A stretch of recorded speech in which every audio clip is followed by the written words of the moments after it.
All right, good evening, everyone. I hope you had a good day at church and wherever else you spent your Sunday.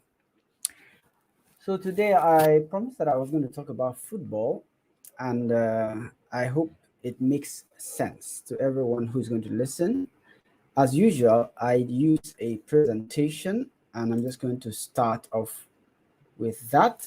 And I hope you can see this clearly and hear my voice clearly. Okay, I wish I could play football. So today I'm just going to talk about that popular game that everyone knows about. These are my personal thoughts, and you probably already know who I am, so I don't need to dwell on this interesting slide. So I'll just move on to the next slide and start off the conversation. Let's start with a definition. I'm joking. You already know what football is. And that is the point. Everybody knows what football is. Everybody that ever had anything to do with Europe, everybody that is in any part of the civilized world knows something about soccer, about the European League, about the CAF, and all that. So we're not going to define football, but think about it, the emotional effects that this game has on us. Now, it makes us cry. That cry could be in one of two forms or in two of several forms. One form is that deep seated, like you hold it in, your chest is tight, and you're telling yourself, I'm a man, I don't cry in public, and all that. And it's something that is just within. There's the other part where you simply let the rivers flow, and the disappointment is so that you forget about your gray hair, forget about all the teenagers that you have in the house, and you are just content to let your emotions go. Football is very important, so important that it can make a grown man cry. Some of you will recognize this photograph. This is recent, and the people you see in the picture are probably going to win the CAF champions in 2020, are not going to win it this year. So these are the emotional impacts that make full-grown men cry. Now, there are other effects of this interesting game. Sometimes we fight about it. We fight at the local league. We fight in many forms. Sometimes you see a David versus a Goliath somewhere there. Sometimes you see a brawl, like the kind that happens in Parliament. And I mean, these are like extremes of the emotions we express when we see people kicking a ball, across the field. Now, but we have to give it to the game that look, this game has brought people together so much, giving us reason to laugh, reason to forget about our race, our color. And essentially, it's such a wonderful thing. It can bring people together, and that is good. No matter what we are, creed, or color, we like to watch this game. Let me show another side of this game, which is the side that has to do with who is the most who benefits most from the game, so to speak, if you like. I'm going to show five gentlemen, and if you happen to watch eventually this video and you know their names, you can put it in the chat. And I'm going to show how much they earned last year as a result of football. This is the first gentleman I'm showing, and this data is from Statistica. And according to Statistica, he plays for Man U, and he earned $70 million in salaries and bonuses last year, and $55 million in endorsements. And we have that pattern going on with others who also earn significant amounts of money playing this game in 2021. This other fellow, like I said, if you know his name, put it in the chat. He earned He plays for Paris Saint-Germain and he earned $75 million from football in 2021 and $35 million in endorsements. We have the pattern going on with this other gentleman. Put his name in the chat if you know his name, who earned 75 and 20 million respectively in salaries and endorsements, and also 28 million, 15 million, and finally 25 million, 16 million. Now, these amounts of money are the amounts of money that they are not, for most of us watching, or who will eventually watch this, they are not the kind of amount of money that are multiples of our income. They are actually powers of our income. You know, when you do mathematics and you are raising 10 to the power something, 10 to the power x, you know, that's the way in which we calculate the relationship between this kind of income and probably what we're making in a day job. So the distance is great. I'm going to ask two questions in a moment or two, but before I do that, I'll show an ad because the questions I'll ask might cause a stir. So I want to first of all show this short ad before I ask the questions I'm going to ask. On 5th February, we're going to have this event.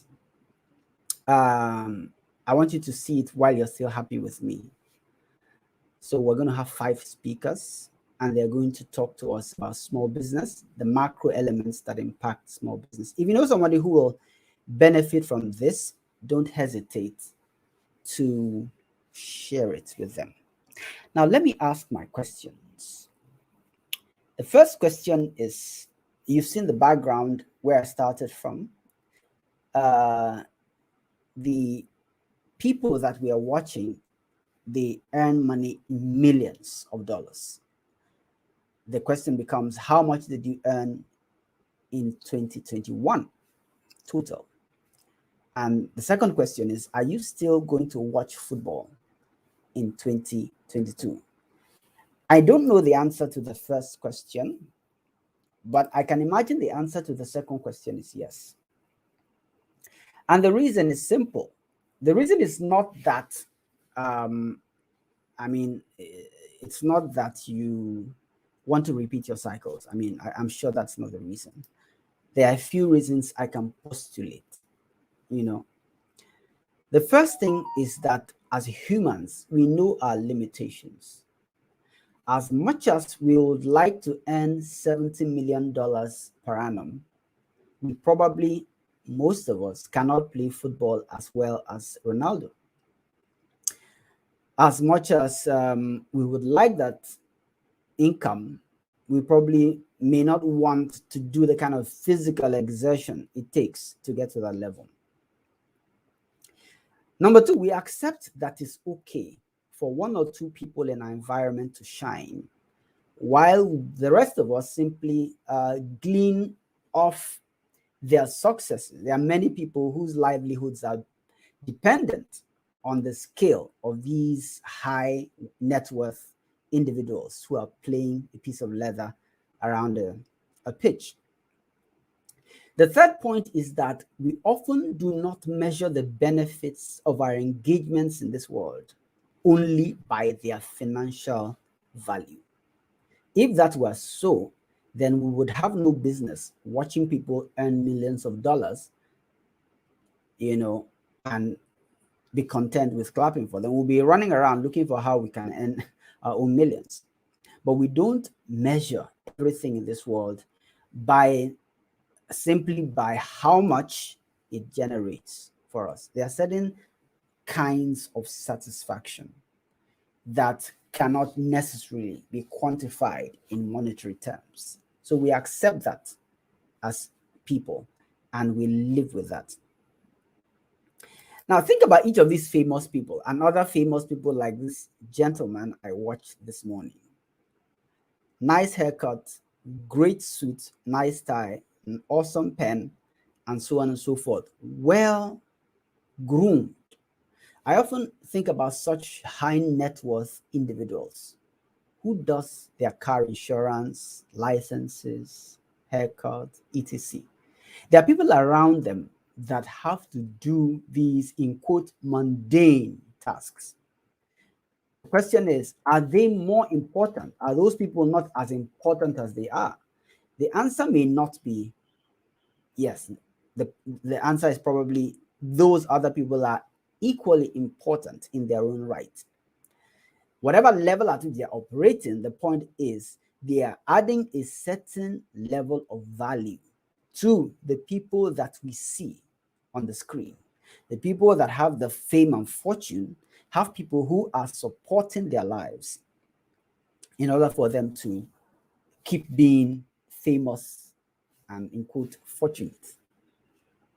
So there are people like that who are in the background, who are able to still deliver value, even though they are not earning $70 million per annum.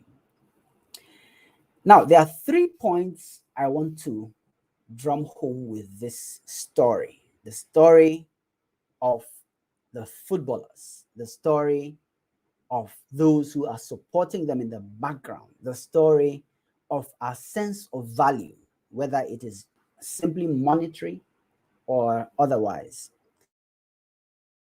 Thing is that we have said that we have limitations as people. As much as we have limitations, we also have capabilities. And those capabilities are not just those that are in our job description. They are not limited to what the employer has said we should be doing in the office.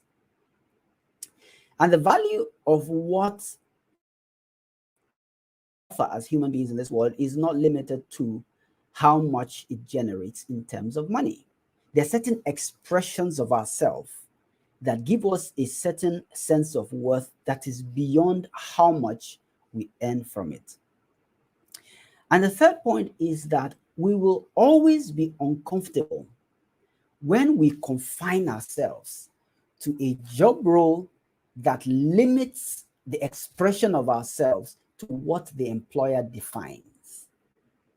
So we find that our sense of non-satisfaction is probably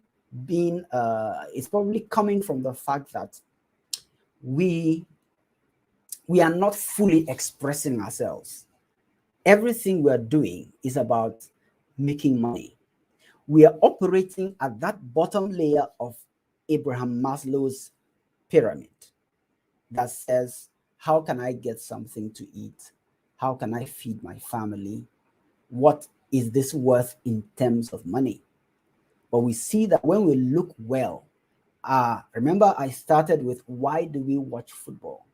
When we look at it well, we see that there are certain aspects of life that are not necessarily quantified in monetary terms. So I want to encourage us to explore beyond that bottom of the pyramid, explore into certain engagements outside the workplace, outside your regular routine, outside the need to earn income. Income is great and important, but explore those things that will bring a certain satisfaction to your soul, that will help you find expression in all the diverse gifts that you have. A lot of time people ask, oh, how do you make time for all these? How are you able to do this? You are trained for this, you are trained for that. And those confinements of our modern economy or semi-modern economy, because that economy is going away actually, that says that this is what you are trained for, this is what you do in a day job, stay on it till you retire. I'm asking you to find expression in more ways than those that are defined by your employer. Thank you very much for listening. I do realize that spending 1 minute on somebody's with someone on the internet can be very expensive these days. There's so many distractions. Thank you for joining. And if you like the video, do share it, do give your feedback, and remember to join us on the 5th of February for small business, for the big picture in small business. Thank you, Lord. Thank you, Reverend Lord, for joining. And God bless you. Have a wonderful rest of your day. I appreciate you so much.